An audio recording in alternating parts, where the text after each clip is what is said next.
Good Kitty, how are you? evening. Doing good. Good evening. Awesome. So let's see. You can hear me loud and clear, yeah? Mm-hmm. Good. Awesome. Perfect. The video is a little bit lagging. I'm not sure if it's my internet issue. I'm going to check.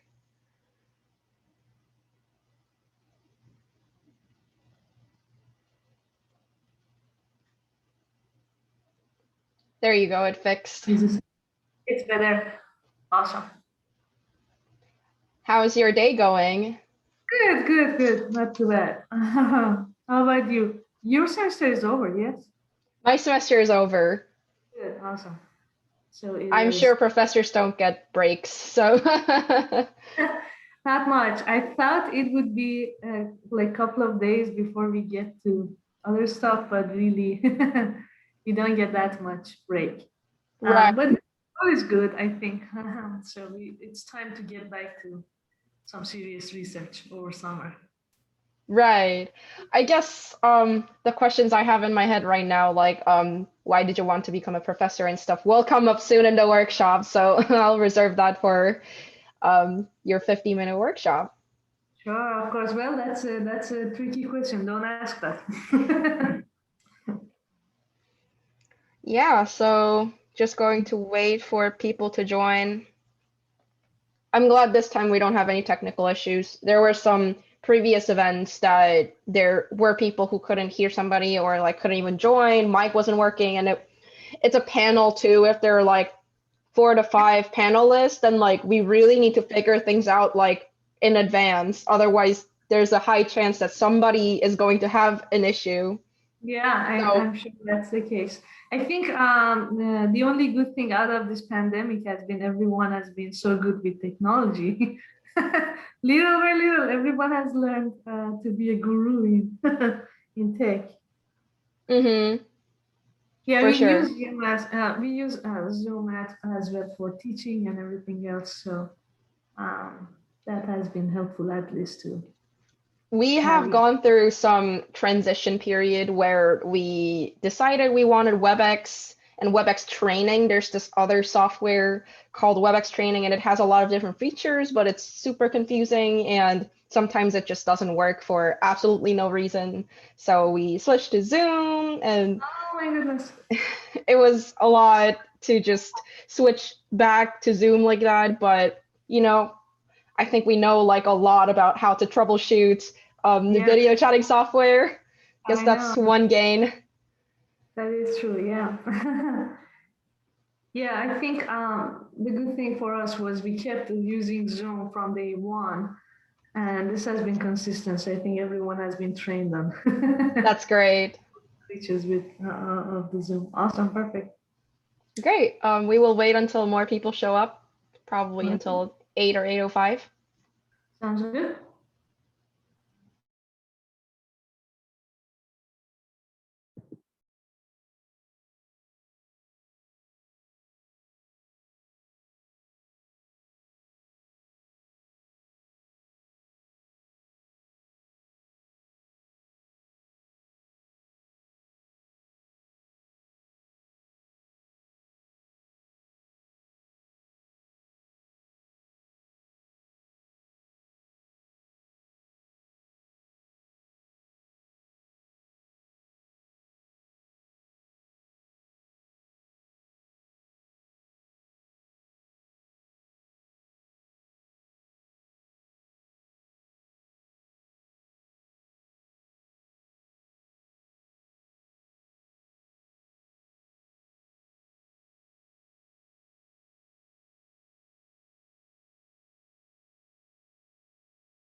Hello, everyone. Thank you so much for joining us tonight. We are going to wait a couple of minutes more just so that everyone can join.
Okay, so it's 8:03, so I think it's a great time to get started with our workshop. So hello, everyone. Thank you so much for joining our workshop hosted by WOA tonight, named Graduate School to Professorship Workshop.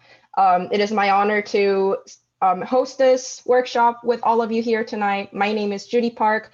I'm the chair of technical development subcommittee, and I'm a senior in Purdue University studying aerospace engineering and mathematics. So before we get started with the actual workshop, I just wanted to give you a brief introduction to everyone who is not familiar with our organization first. So Women of Aeronautics and Astronautics aim to provide support, empowerment, and networking opportunities for women and minorities in general in the aerospace field, beginning with university students, but we aim to branch out to everywhere in the professional field and deeper into academia as well. And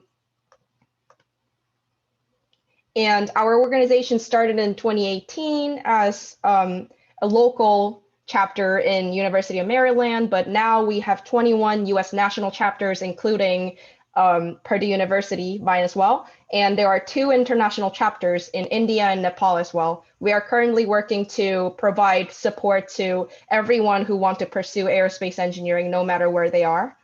We are having diversity and inclusion initiatives. We are working hard for it with outreach events and workshops at conferences like IAC or different AIAA conferences, including SciTech and Propulsion and Energy. So here are some of the chapters we have currently, including MIT, Georgia Tech, Purdue. And we are always looking for sponsorship and anyone allies and minority people who would like to support our initiative. So please reach out to us through the emails provided here if you are interested in collaborating with our organization. I will show this up later when our workshop is actually done. So even if you miss this out, it's not going to be a big problem. Okay, so I'm going to give the podium to Dr. Banafsheh Seyed-Aghazadeh. Awesome, thanks so much, Judy. Let me see if I can share my screen and this.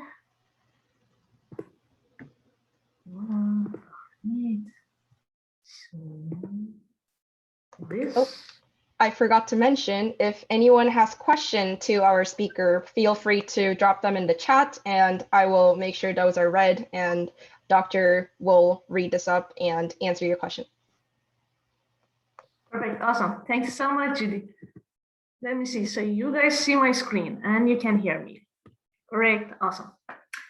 Well, good evening, everyone, and welcome to Graduate School to Professorship workshop. As Judy introduced me, I'm Dr. Banafsheh Seyed-Aghazadeh. I am an assistant professor of mechanical engineering at the University of Massachusetts in Dartmouth. I'm so excited to be here, and I'm looking forward to share whatever I have learned through the path with you guys in case you are thinking about staying in academia and you're looking for professorship positions. All right, so just a quick bio where I started and where I am right now, just to give you this big, large picture of the path for me at least. So I did my bachelor's in mechanical engineering for 4 years. I continued to graduate school. I got my master's degree in mechanical engineering in 2-3 years. Followed by 4 years of PhD UMass Amherst. They all were in mechanical engineering. I continued with a 1 year of postdoc, where I did a joint postdoc and lecturer at UMass Amherst. And after that, I landed my first tenure track position in Miami University in Ohio. For those of you who don't know Miami University, it is a predominantly undergraduate institution, at least our program was. So after 3 years in that position, I decided to follow my career vision into doing more intensive research. So I joined UMass Dartmouth in 2019, which is my current institution. So this has been my path, but I would share with you in a couple of slides like the other passes that might end to professorship as well. So tonight I have 4 major categories to focus on that I would like to share my experiences in these categories with you, which would start with, for those of you who are undergraduate students or graduate students, postdocs, some of the tips and advices I have for you to make the best use of these years. And to get prepared for academic positions, how you can use this time effectively. Then how you can navigate through job application and what is the process, how it looks like, what do you need to prepare, and in general, what is the process. And I would walk you through a couple of tips and advices I have for handling your job interview, academic position job interviews, which are a little bit different from other industry job interviews. So we would focus on that, and I would end with the tips that might be helpful when you're accepting your offer or you're considering the offer that hopefully you will receive, and negotiation. All right, so I shared with you my path, which was relatively straightforward, similar to the regular process of like regular passes of starting from undergraduates years, which would take like 4 or 5 years, at least in engineering field. People normally go to graduate school now. Graduate school can be different passes. Like there are some programs that you can directly apply for PhD through your undergrad. So they're called like direct PhDs. Those would take normally 4, 5, 6 years. But you can follow like what I did. You can get your master's first and then your PhD. And normally, at least in engineering these years, it is highly recommended to have a postdoc experience before getting into faculty positions. So that postdoc experience, that also depends on the type of the research you are getting into and many other factors, but it would be varying in 1 to 3 years of postdoc experience. And then I think that would be the time you're ready for applying for academic positions. This is a straightforward path, but does it always look like this? No, not really. So people go and do other things in between. Like once you get your bachelor's, you might just try to experience the industry part of the world, and you might just get some couple of gap years in between undergrad and your graduate school years. Or even if you get your master's degree, you might just leave for a couple of years and come back to your PhD or postdoc. Even I have seen colleagues who've done a couple of years of postdoc R&D research, and then they're back in academic positions. So there are pros and cons for each of these paths. Normally, when I'm advising my own students, they would ask me this question, like, can I come back later to get my master's degree, to get my PhD, or if I go and do some industry work, will I be qualified to compete in this highly competitive faculty position area or not? And my general advice is yes, why not? As long as you are showing this track record of improvement and just you show your passion and work through this, definitely why not? There's always, I think, a way that you can shine. The only, I think, the challenge I would see if you take so many years working in industry and coming back to academia is at some point you might stop presenting, publishing, and that publication track record might be interrupted, which on the other hand, you're gaining other experiences. So that by itself can be a workshop, but I'm not gonna focus here.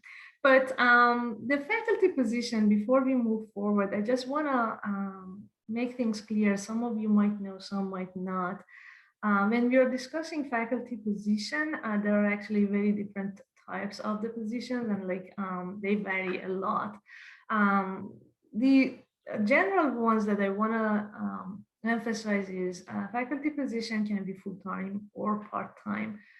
Normally, the part-time positions are adjunct positions. The person would teach 1 or 2 or 3 courses part-time. So this happens normally if somebody is hired in local industries, and then they would try to experience teaching, and they would teach 1 or 2 courses. But for full-time faculty positions, again, we have a different variety of positions. We have lecturers who normally teach high loads of classes, and there's no research expectation from lecturers, not much at least. They teach normally 3, 4, 5 courses per semester. These days, I'm seeing lots of teaching assistant professorships, which again focus on teaching classes, but there are some research and service expectations from them. Research assistant professors, this is also a full-time position. The expectation from research is higher, and the funding source for them is different, normally soft money.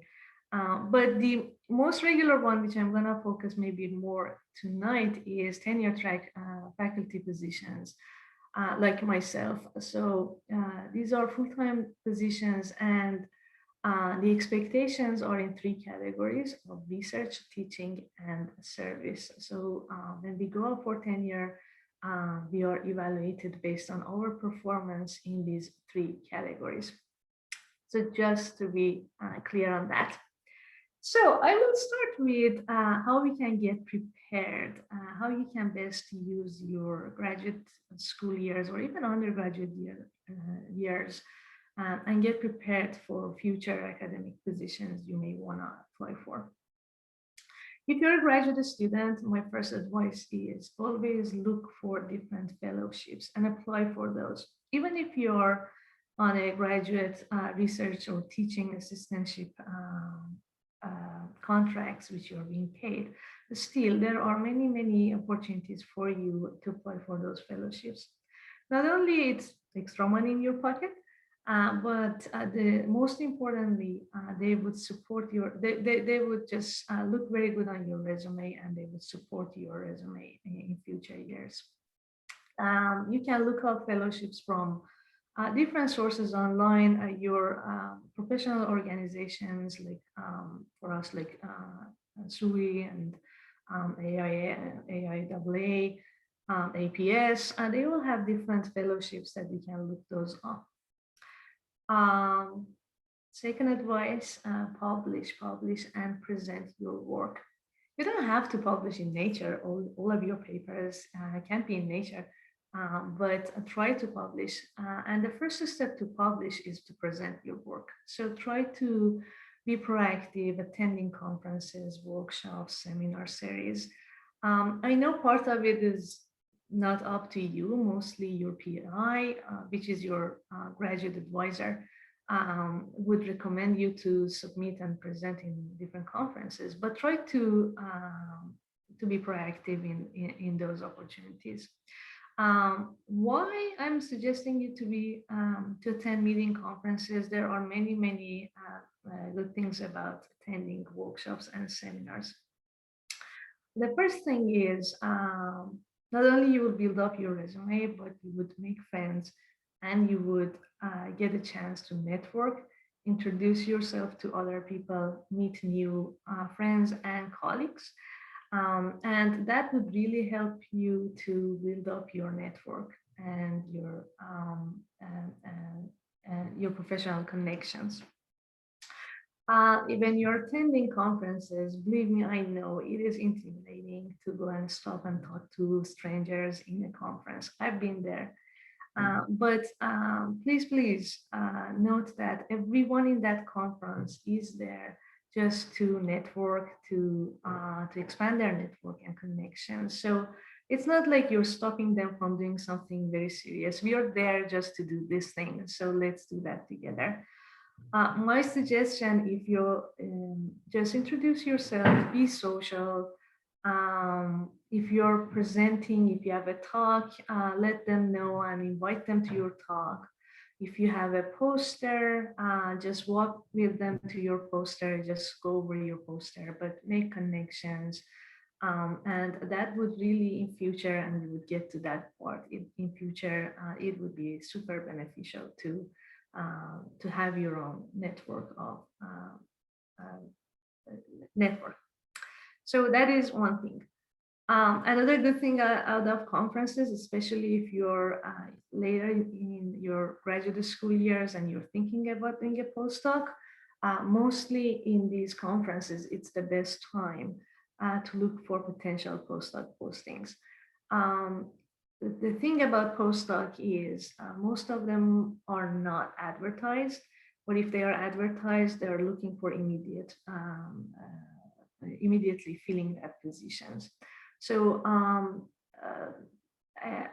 I think as you're attending the conferences, just talk to people and ask them if they know of somebody who's hiring or who's looking for a postdoc with your qualifications.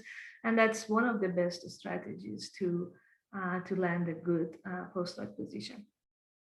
Aside from that, normally during lunch events or socializing events, you would hear about openings in different groups. So that is the best strategy if you're looking for postdoc positions. Use these conferences for different purposes. One of them looking for potential postdoc positions. My other advice, if you're in graduate school, use the time and opportunities to practice mentorship. If you're a PhD master's student, work with undergraduate students in the lab. Like if you're doing an experiment, undergraduate students can be super helpful, helping you setting up or designing a component of your experimental setup. If you're a numerical person, if you're doing simulations, again, use undergraduate resources, get them engaged in your project, and practice mentorship. Once you become a postdoc, and specifically once you become a faculty member, it is expected that you know what are the best strategies to be a good mentor. So practice those here.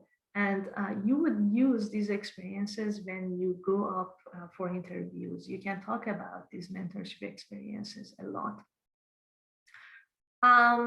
And last but not the least, my friendly advice for you, no matter how much stressful years it has been for you in graduate school, make sure when you're leaving your PI's lab, you're living on good terms and you have a good relationship. Stay in touch with your graduate school advisor, PI, because that person is going to be the one who's going to write you the most important recommendation letters for your future jobs. And it's a very small world, and in this business, in the area that you're working on, chances are you will always be face to face with your advisor in conferences and you'll meet them. So try to keep a very good relationship with your graduate school PI.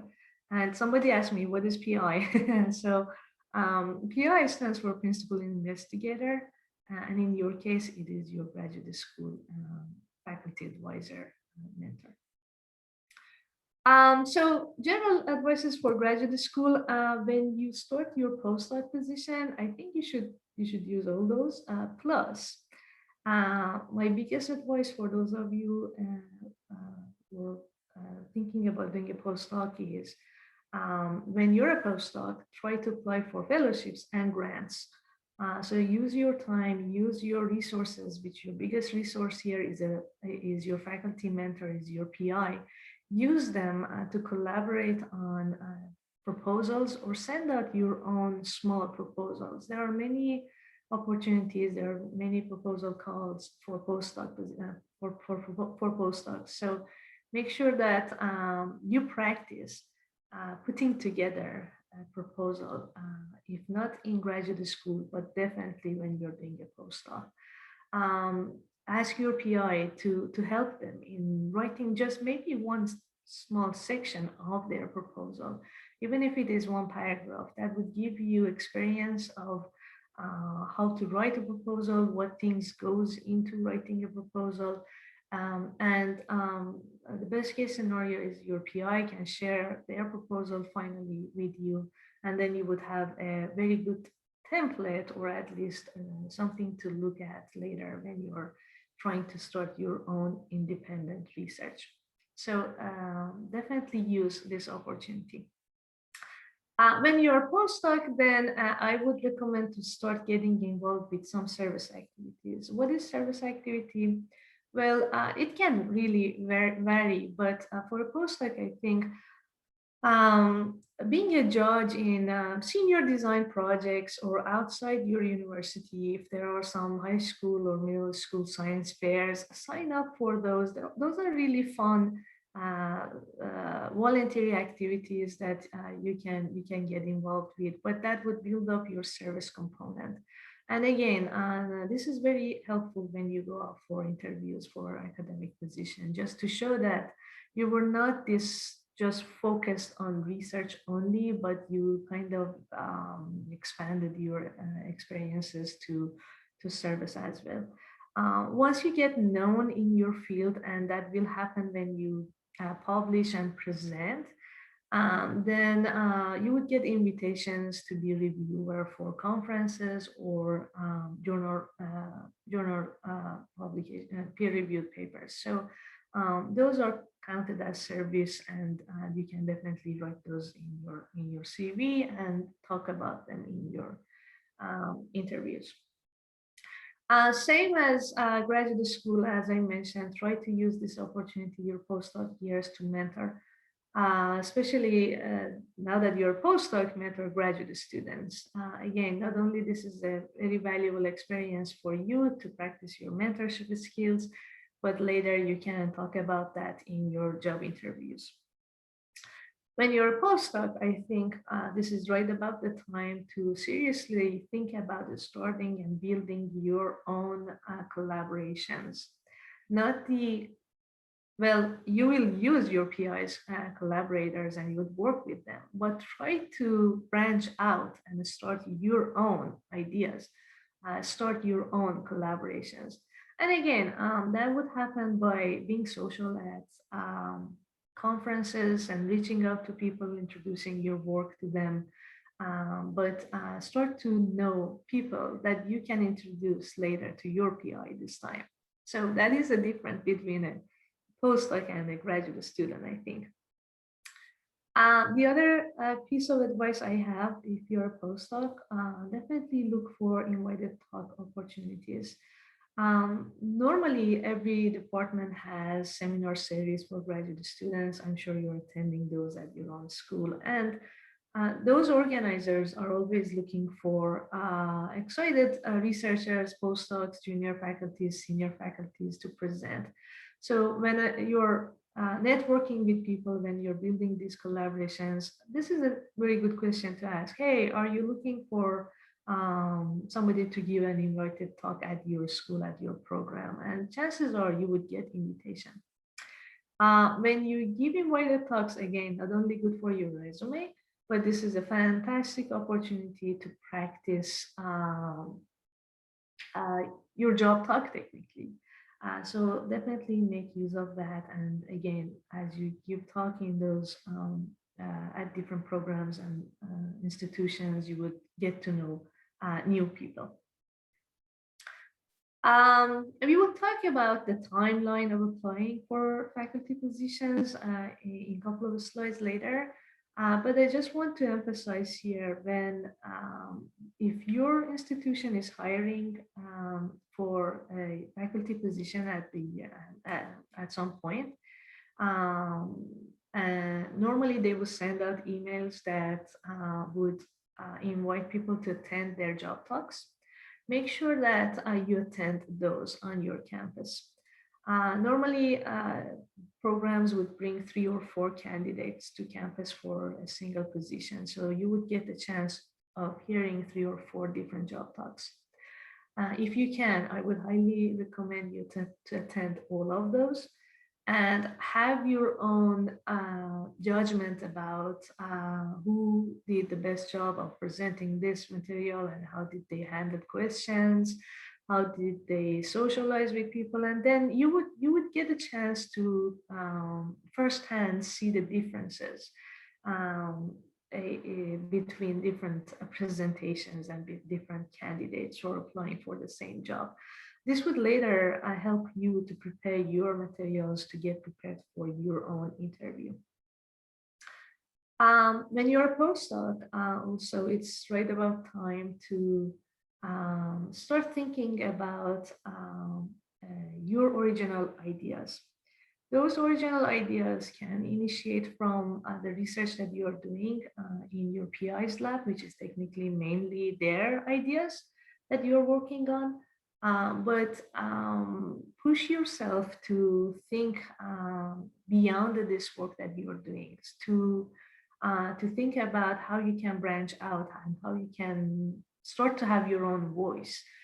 Even if that project that you're thinking, you don't have, I'm sure absolutely you don't have time to start a new project, but have a Word document, note file in your computer, bullet points, just write those ideas down, because in future you just forget about those.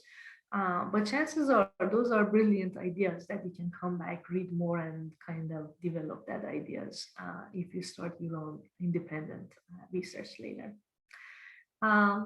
The goal is just get yourself known in your field. If you're a postdoc, please try to reach out to different people.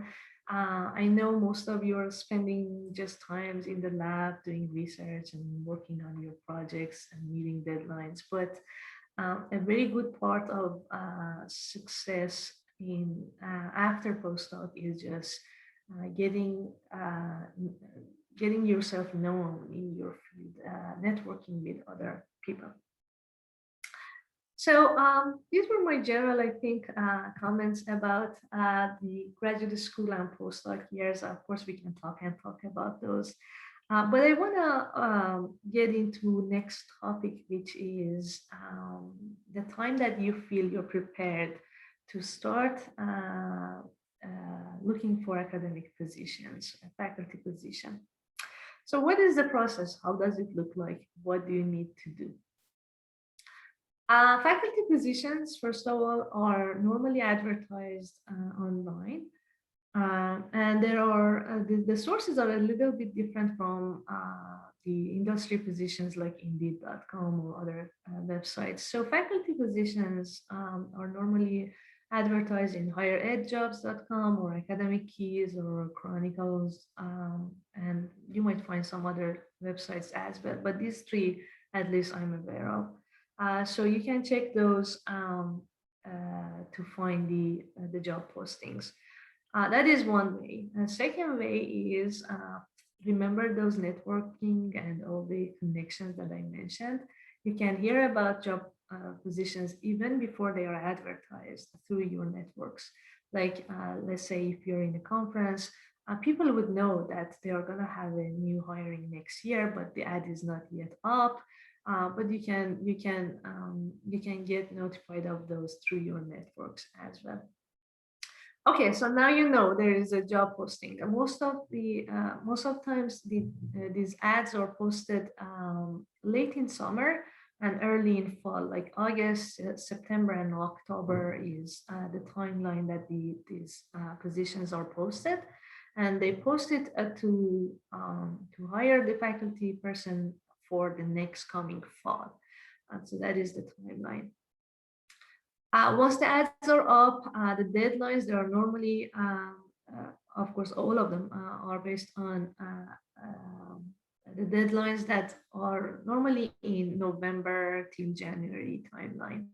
So that means you should have all your materials ready to be submitted by that deadline. So the process of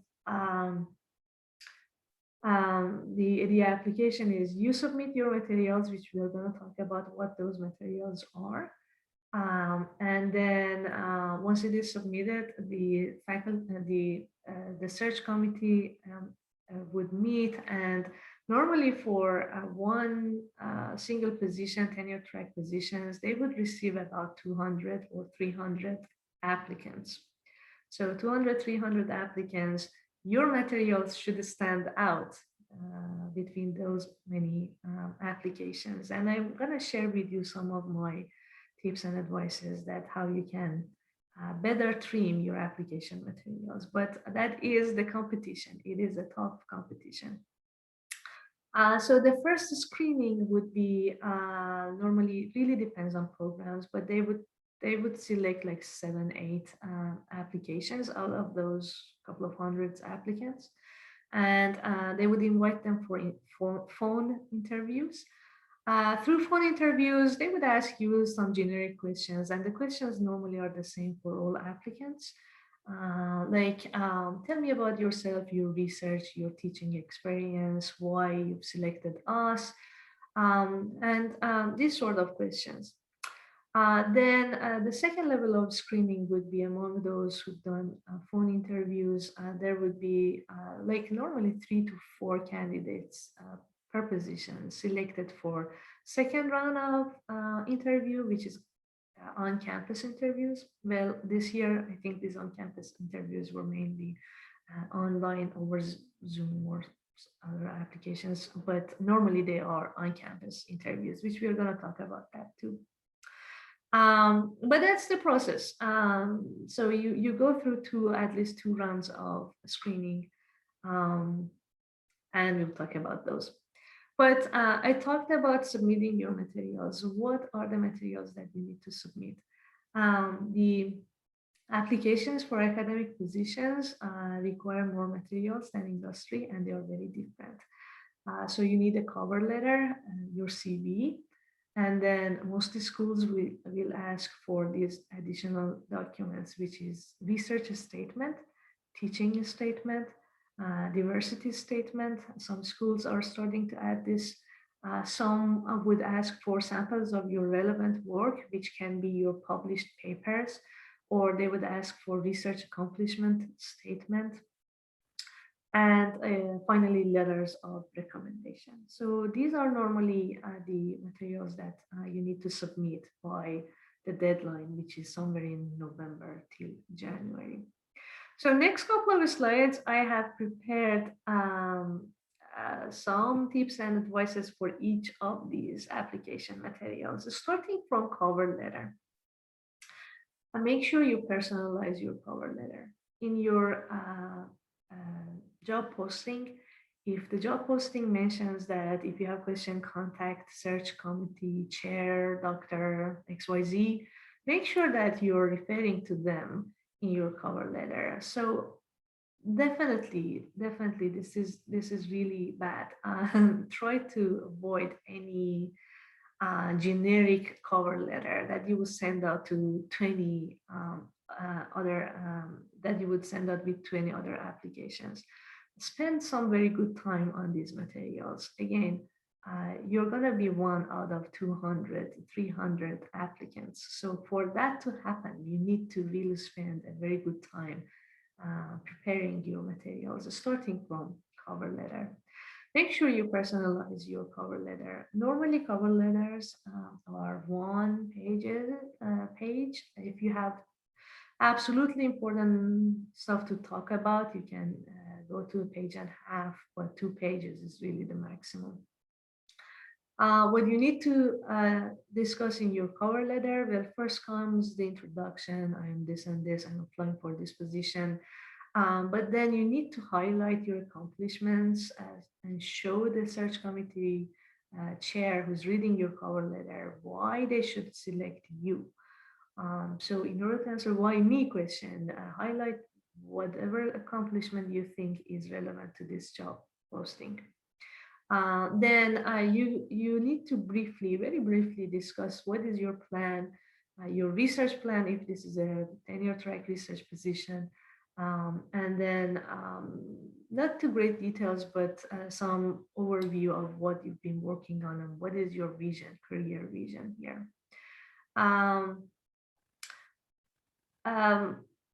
My biggest, I hope this would be helpful, but when you're describing your research plan, again, do your homework.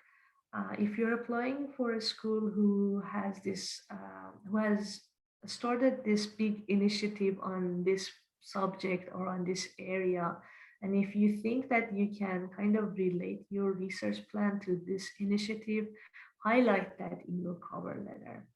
If this school has this big center funded by NSF or DoD and they are focused on this particular research area, and you know absolutely your research can be in some sort related to that center, name that center and say, I can contribute to their initiatives through this and this and this ideas. But if you do that, you would show the search committee that you've done your homework, you know, you have a relatively clear vision on how you can contribute to the programs and centers on their campus. The other thing is you should have, again, you do your homework and look into different programs and specifically the department that you're applying for. Find out potential collaborators. If you can see like there are 2 or 3 faculty members that you can collaborate with them on these ideas, bring those in your cover letter. Believe me, though, search committee, as they go over 200, 300 applicants per year, they can, like, skimming your cover letter, they can see if this is a generic thing that you have thrown there. I can work with Dr. X and Dr. Y, and that is it.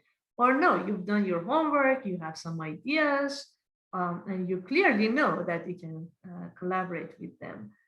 So make sure that you're spending some good time researching the department that you're applying to. But I've seen like cases that they would refer to people who have retired and say, I'm gonna work with them, but like they are retired, or like they would refer to lecturers who would say we would do collaboration with them, which is really good.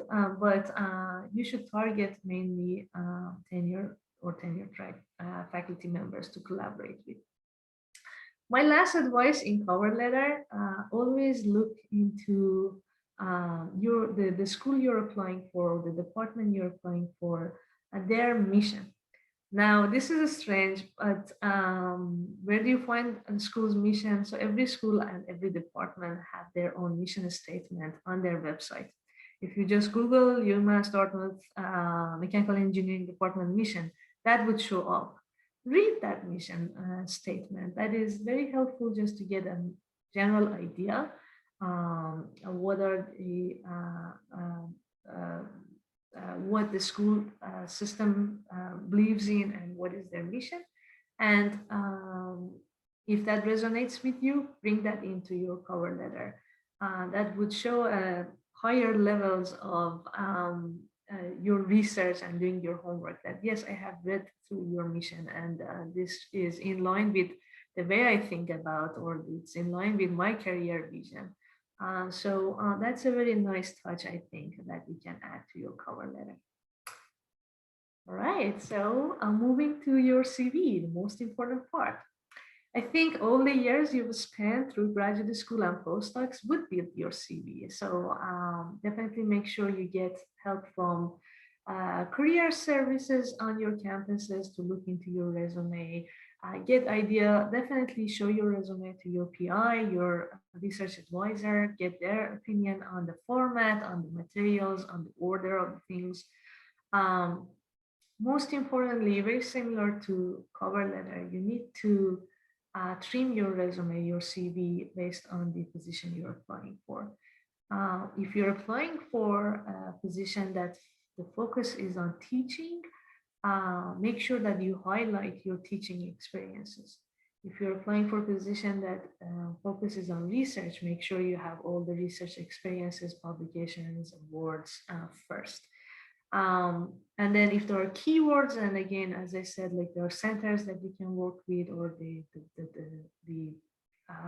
there's a trust in that school or program that your work relates to, try to highlight that in your resume, in your CV. Normally for tenure track positions, the CV would start with your education, then professional experiences. If you have received any awards or if there are any honors, include those, followed by peer-reviewed publications. If you are directly applying after your graduate school, if you have papers in preparation, definitely list those there. If you have papers submitted, list those there. But if your postdoc expectations are you have already some peer-reviewed publications. If you have done any presentations, that would follow by your publications. And then teaching experiences. If it's a research position, teaching would come after your publications and presentations. And the service, if you've done any of those service activities that we discussed, would come here. And also references, you can include those in your CV, but anyway, they will be asked in the online application process. So make sure that you have a couple of eyes on your CV, format-wise, and the materials that you have. Those starting point, I think, is career services. Make sure you use those resources that you have on campus to trim your CV. All right, next is research statement. So this might sound new, what is research statement, but this is actually a very important part of your application, especially if you're applying for tenure track positions that the focus is on research. Normally, research statements are 2 to 5 pages. It really depends on your experience. If you're directly applying from graduate school, 2 pages should be fine. Postdoc, 3 pages should be good. But if, like me, that I applied from one tenure track position to another, then expectation is you have developed your ideas and you can talk more about those in your research statement. Your research statement should have some introduction and background, what you've done, and what is your general field of research. It should also highlight who really benefits from your research. It really depends if you have 3 or 4 different projects and different thrust of your research.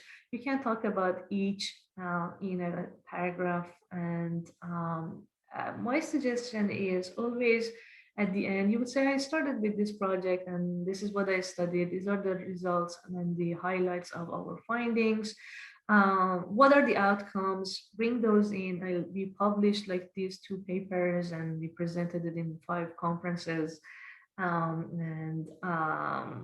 My suggestion is always end that paragraph with your vision or your future plans for that project.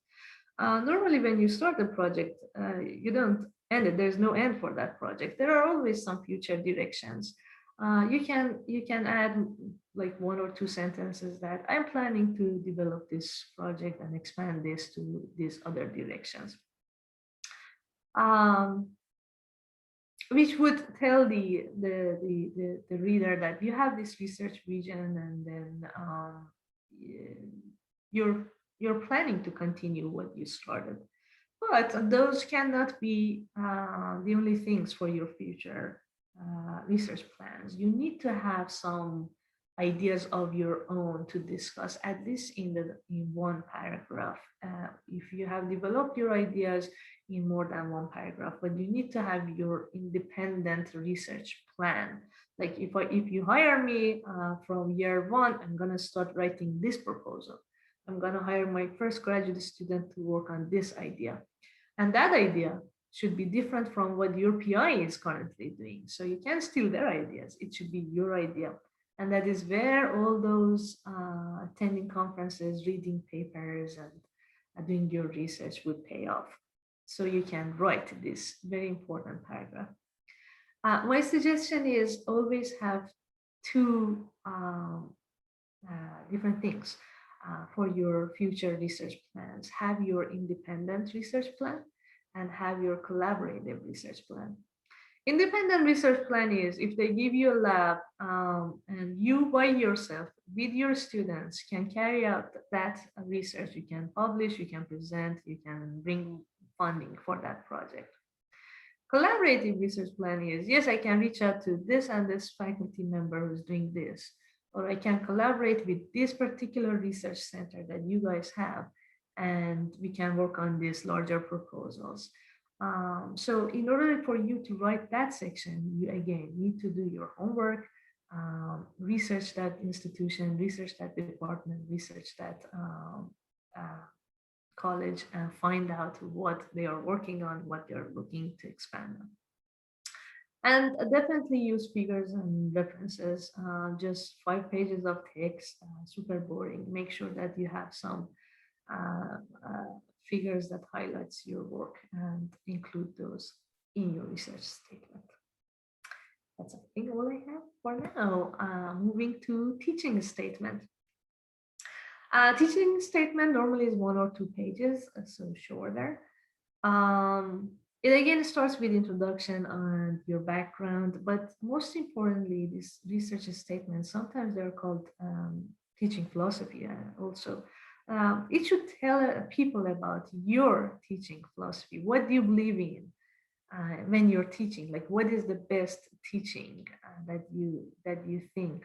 When you're thinking about teaching, what is the best things that you remember, or what are the best practices that you would like to use in your future classes? Now, if you have had some teaching experience, and that can be like graduate teaching assistantships experiences that you might have, or if you have been a guest lecturer for a session or a couple of sessions, those count. Make sure that bring in your own personal experiences in this teaching statement, and show you're reflecting on those experiences, meaning that um, you practiced this a particular thing in this class and you received this particular feedback, and in future, if given the chance to teach classes, you're planning to reflect back on those comments and reviews that you received and do this other thing. um, but make sure that you kind of relate it back to your own experience if you have any. um, uh, some of the things that these recent years I'm seeing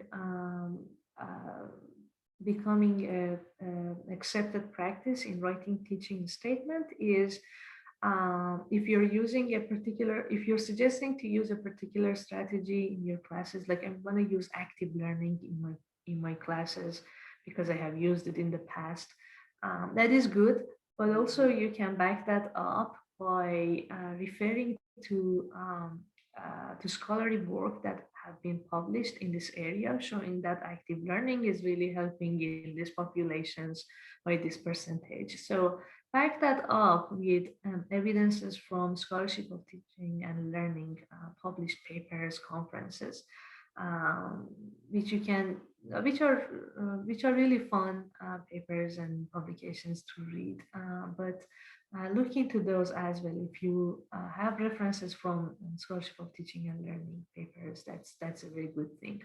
That shows really high level of thinking and maturity in your teaching statement. And normally, if you have space left, I would suggest you to recommend what courses in that department you're comfortable teaching. And by those courses, you need to look into their curriculum, their course flow chart, and refer to those courses. And you can refer those with their department code, like fluid mechanics MNE 332.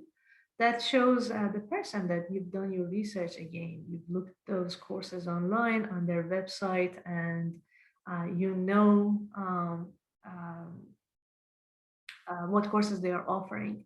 And for me, as a faculty person who I'm sitting in search committees and looking through these application materials, um, I refer to these courses with their codes. I know what is MNE 332.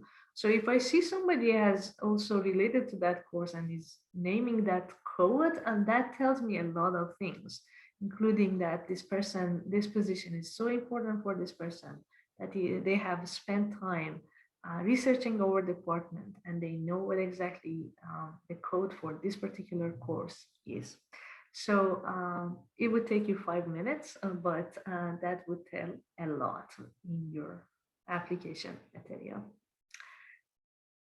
So I think that is all I have for teaching statement. The diversity statement, it is, some of the schools have started using this and requiring this statement, not all. But the goal is technically to see what is your vision in inclusion, diversity, promoting diversity, and technically empowering minorities in your field. I know it's hard to write about this. It is normally one pager, but if you have any personal experiences in this area, that would be super helpful to include it here.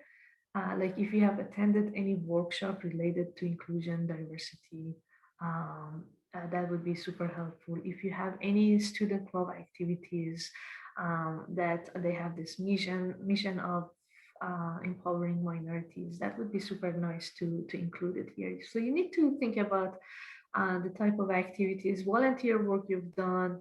But if you have some personal experiences, that would be very nice to write about here.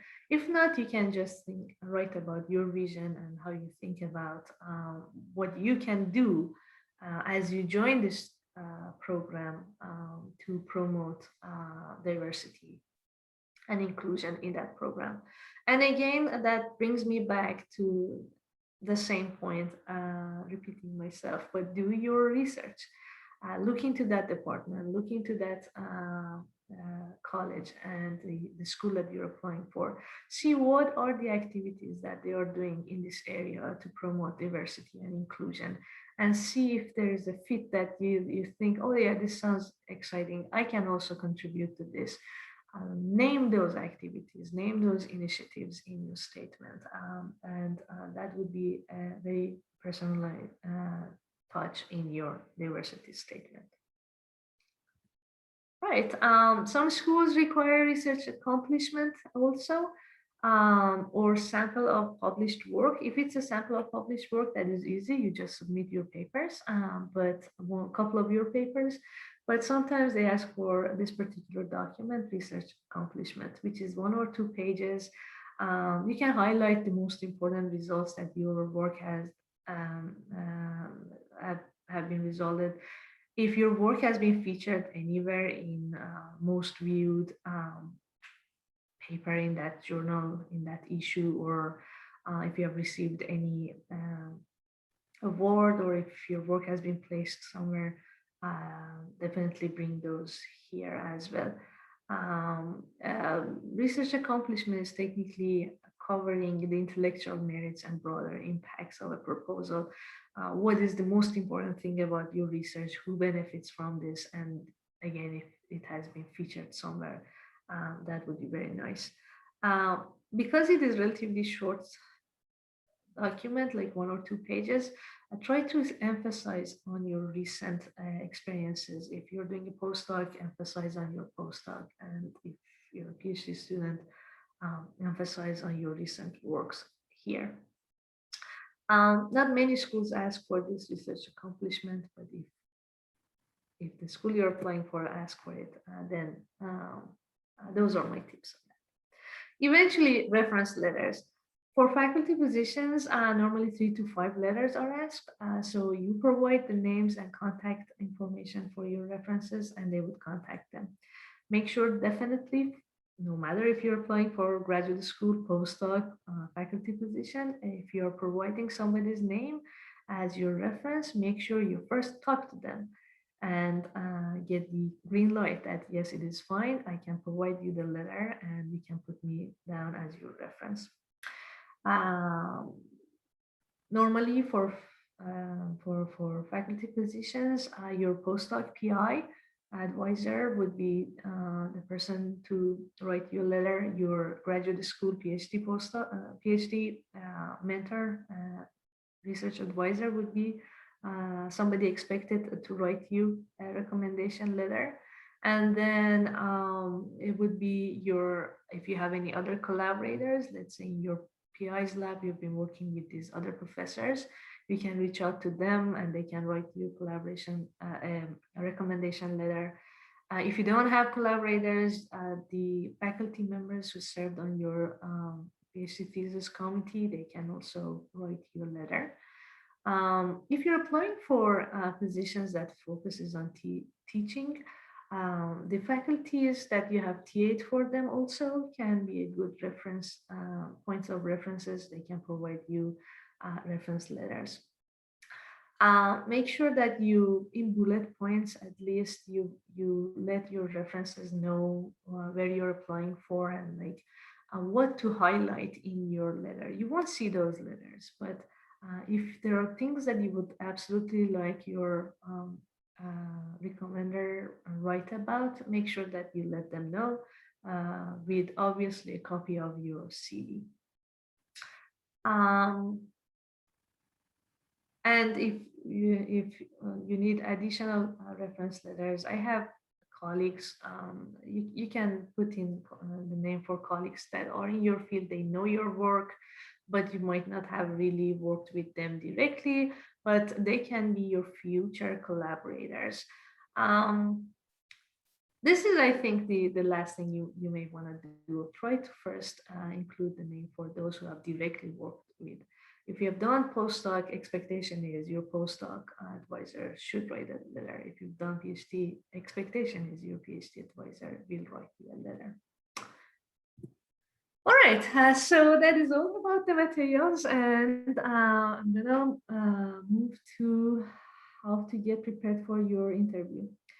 And I think I mentioned this, do your thorough research, even for putting together your application materials. That was my tip. When the time's up and when you're invited for phone or on-campus interview, do your thorough research. Look up every faculty member in that department. Look up for the chairperson, the dean, provost, research office. Have your PowerPoint file for different schools that you've applied and put a screenshot of all these informations, and practice their names and what they're working on. You should know the keywords at least, or their research areas, because you're going to talk to those and you should find something to discuss. So better know their work and show that you've done your research. A good portion of your time when you're past the phone interview section of this, when you're invited to on-campus interview, a good portion of your time would be devoted towards preparing your research seminar, which we will talk about that, or teaching demonstration. So you need to prepare this presentation file, the presentation, you need to practice a lot. We'll talk about that next slide. Some schools ask for chalk talk, which you also need to prepare ideas for that. I mentioned that before. Make sure if you're on job market that year, you attend any job talk that the candidates on your campus are giving. So that would really help you to be prepared for your own job talk. When you're preparing your slides for research seminar, make sure that you have other couple of eyes on this. Get your lab mates, friends, gather them, buy them cookie, and just ask them to sit and you give that talk, and be open for feedbacks and recommendations. This is something some do, some don't. You can record your practice talk, but my experience, you might not really like your own recording. So if you think that it would be just not a good idea, don't do this. But when you record yourself, you can easily pick up on things that you can improve. Practice, practice, practice. You need to really practice hard your presentations and the discussions you would have, and the answer to some questions that are expected to come up during your interview.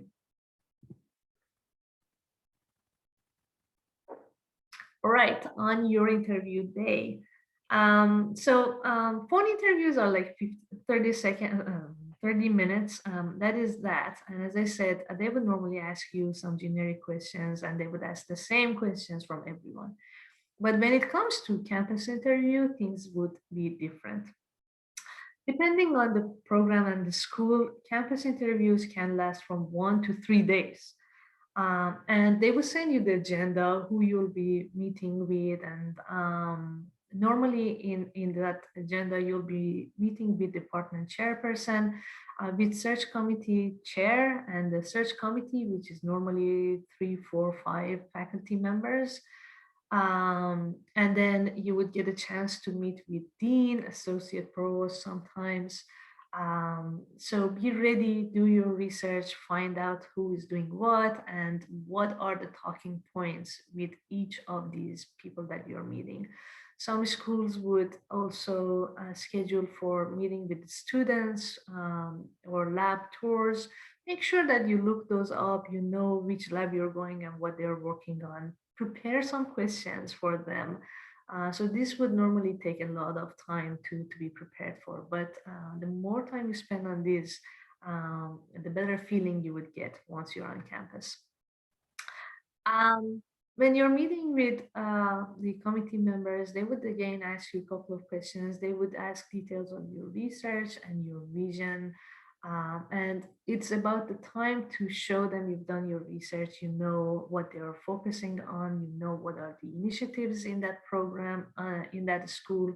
If there are centers that they are doing some research that you can work with them, it's about time to show that you've done that research. it's a good time to ask questions like, I have seen you started this initiative. Can you tell me more about the faculty involvement in that area? Or is there anybody from this particular department who's doing collaboration with this center? And questions like that. So make sure that you're asking some very good questions that show you have done your homework. Then normally after a couple of meetings, you would have your formal seminar, which normally is 15 minutes a talk. So you would have your presentation, and that's a talk that you have spent days and weeks preparing. Again, trim your seminar talk, and depending on each school, you need to tweak it a little bit to highlight things that you can do with that particular school and that program. Your seminar talk should start from your work, and towards the end, especially if you don't have any chalk talk scheduled, towards the end, you should show your future research ideas and independent research and collaborative research that you can initiate at that program. In your seminar talk, make sure that you start big. You start with giving people the big picture. Do not focus on these tiny little things that you did in your research. Give people the message, the techniques that you have used, and the outcomes and your vision to expand this work. So make sure that you make it engaging for everyone who attends your seminar series. You would see in your seminar series, you would have undergraduate students, graduate students, junior and senior faculty members. So your material should be engaging for everyone, and almost everyone should follow your presentation so that they can ask you questions and get into this conversation later with you.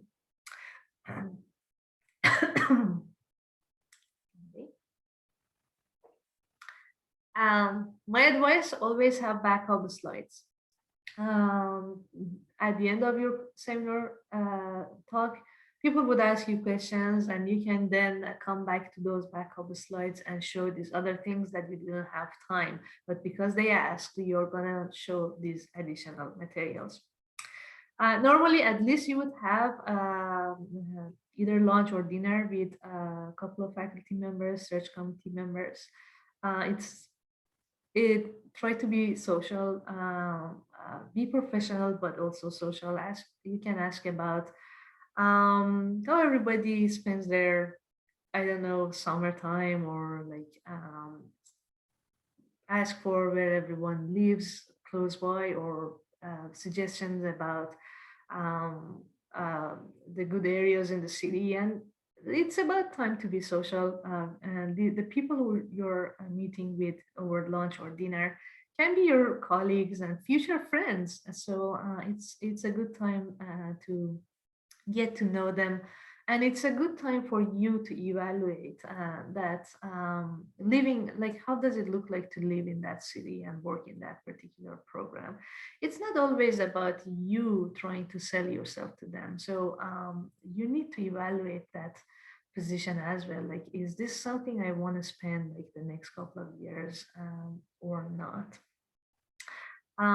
And try to be relaxed, but not that much relaxed, because they are always monitoring you and they are always evaluating you. But it is supposed to be a relaxing time. All right, my last slide. Hopefully, once you're done with your campus interview, make sure first of all you send thank you notes, thank you emails to people you met with after your interview. And this is the same after your phone interview as well. Just a quick note, thanks so much. If somebody has asked you a particular question, it's a very good time to remind them, yes, by the way, this question that you asked, I looked into this, I found this paper that you might find interesting, and we can discuss this if you're interested later. That would be very nice, nicer than a generic thank you email. Please try not to ask them any question that they can really answer. anything related to how you did in the interview. I mean, you can ask what is the timeline from the search committee chair about the decision making process, but anything after that, they can't really tell you anything. So try not to ask because they can't tell you. But once you leave that campus, if you feel good about that interview and you think that, yes, if they offer me the job, I would accept this, then don't think you're done. Your work starts here. So after sending those thank you notes, my suggestion is, again, start doing your homework. And what homework now? The homework of what you really need to show up in that offer letter to make you happy and successful in this work. Most tenure track positions, they have high expectations on research. So what do you need from that school to provide you as a new hire, research-wise, to be successful? Things can be about your lab space, the startup package that would include some dollar amounts that would be towards anything you want to spend for your research lab. It can be summer salary, your own salary, graduate student support, and most often we would ask for second visit. But the big things that you really want, like you need these big equipments that are expensive, but that's absolutely what you need, or you need this lab space to bring in these equipments. Make sure that you prepare a well-written document. Preferably, if you're asking for equipments, reach out to vendors and get some quotations on how much is this thing costing, and prepare that document with you. Chances are when the dean or the search committee chair or the department chairperson is calling you to offer you the job, they're going to ask you this question: what do you need? So be well prepared for that. You can't, try to be ambitious but realistic at the same time. Ask for something that you absolutely need and give them some options, like, I can work with this is the best option I would really like, but if we can't afford this, I can work with this other thing, but then work around these options. But have a well-written document about what you really expect to get. Salary is negotiable. Most often asked when you're offered the job, you can ask that if the salary is negotiable. But if you're interviewing in a state university, the salaries are available online. You can look those up so you can have a good idea what are the norms in that university. But the most important thing I would highlight is do your homework about your startup package, what you absolutely need. In your offer, you can always ask for second visit. That would help you to get a tour of the department. If you're asking for lab space, that would be the best time to visit that lab space. And also it would give you opportunity to just explore the city and look for housing options and other things. The other thing you can also, once you have negotiated all these things in your offer, there's also opportunity if you want to negotiate spousal hire, that you can find some opportunities, employment opportunities for your spouse. There are some well-established programs at some schools that they provide support for this. Sometimes it is unofficial, but you can also negotiate that and ask for that as well. The power of negotiation, I think that would require itself a separate workshop, but my ending point is always try to negotiate. Be realistic and be specific what you want, and be open to negotiate. I think with that, I'm done with my presentation. Thank you so much for being with me. I have put up the contact information for my lab's website. You can follow me on LinkedIn. I have my lab's Twitter account. I try to be active, kind of advertising what we are doing in the lab. And always you can reach out to me through my email if you have any questions or if I can be of any help. So thanks so much. With that, I think I'm open. If you have any questions, I would be happy to answer those. I'm gonna stop sharing my screen.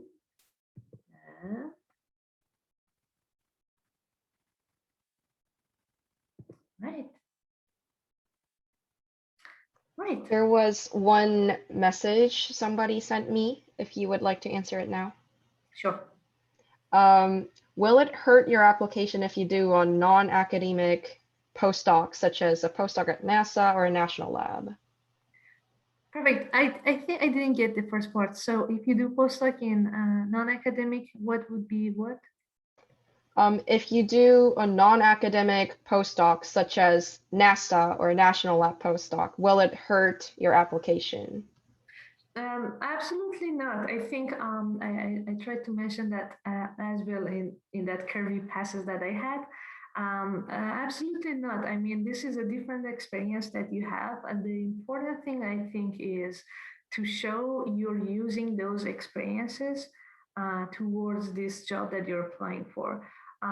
If you have been working with national labs, you have now created your own connections and collaborators in that national lab.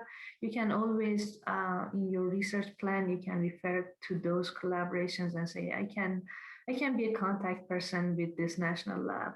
And that's always good. If you have worked in industries, that is also a good thing. So you have your own connections. You can bring in small projects from that company.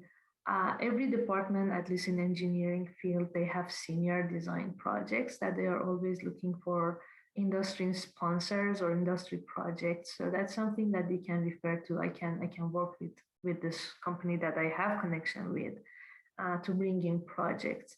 As long as I think you're showing that you're using these experiences now to succeed in your new job, that should be something very good.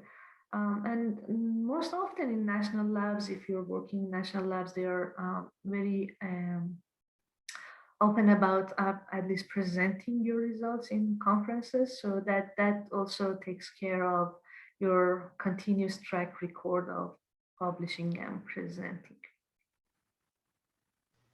Thank you for the answer. Sure, awesome. May I? Thank you for your valuable hints, Dr. Aghazadeh. My question is, if we have other offers from other universities, it should be, included in any of the documents that we are offering? Okay, so that would be the topic of handling multiple offers, which congratulations if you are in that position.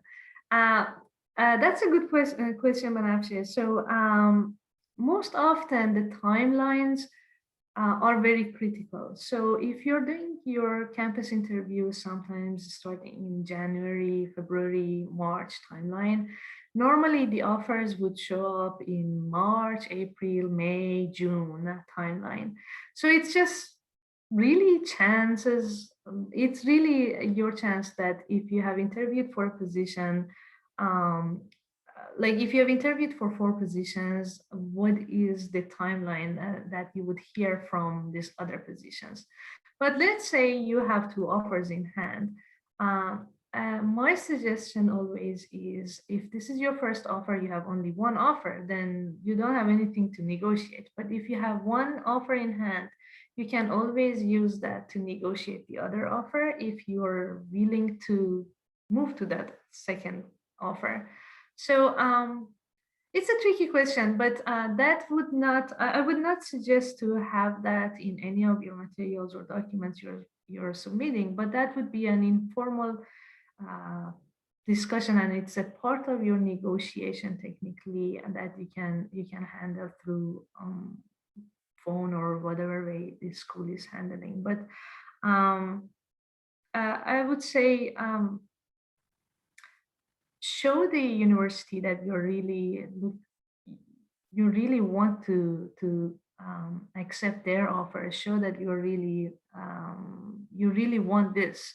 But then you have another competitive offer from this other university who's giving you this thing that you really want. So ask them if you can match this thing that they are giving me, because I really like your school, your program. I see myself a better fit in your program. You can use that offer that way if that's really happening. But I don't think something really formal that you can include in your application materials. It's just the negotiation.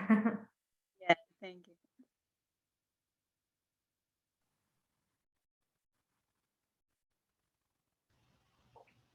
Perfect. If anybody has any question later, please feel free to reach out. I would be more than happy to help and answer any questions you might have. All right. Thank you so much, Doctor, for having a presentation for all of us tonight. And thank you everyone for joining us. Feel free to reach out to Women of Aeronautics and Astronautics if you're interested in volunteering as our member as well. And I hope everyone have a great night. Thanks so much, Judy. It was great meeting everyone, and have a great night. Thank you. Thank you, Doctor. Thank you, Judy. Thank you. Thank you.